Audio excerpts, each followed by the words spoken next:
Electrochemistry എന്നുള്ളൊരു question ആണ്.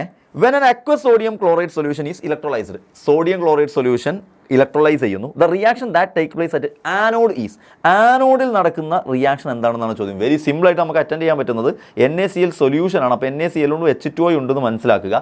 ഇനി സാർ ഒരു ട്രിക്കൊക്കെ പറഞ്ഞത് ഇന്ന് ക്ലാസ് എടുക്കുമ്പോൾ NaCl Na ആണ് ഫസ്റ്റത്തെ ആൾ, H2O ഫസ്റ്റത്തെ ആൾ H2 ആണ്. അപ്പോൾ ആദ്യത്തെ ആൾ കാഥോഡിലായിരിക്കും അധികവും പോവുക നമ്മുടെ ട്രിക്ക് പ്രകാരം. സോ Na-ലും H2O H2 ആണ് കാഥോഡിലേക്ക് പോകുന്നത് നിങ്ങൾക്കറിയാം. രണ്ടാമത്തെ ആൾ ആനോഡിക്കാണ് പോകുക, Cl ഉണ്ട് ഓക്സിജൻ ഉണ്ട്, അതിൽ Cl ആണ് പോകുന്നത് ആനോഡിലേക്ക്. അപ്പോൾ ആനോഡിൽ Clന്റെ റിയാക്ഷൻ ആണ് നടക്കേണ്ടത്. സോ ആൻസർ ബിക്കം 4 ആയിരിക്കും. Cl minus gives half Cl2 plus electron. അവസാനത്തെ ആളാണ് ആനോഡിൽ പോവുക, ഓക്സിജനും ക്ലോറിൻ വരുമ്പോൾ ക്ലോറിൻ ആണ് പോകുന്നത്.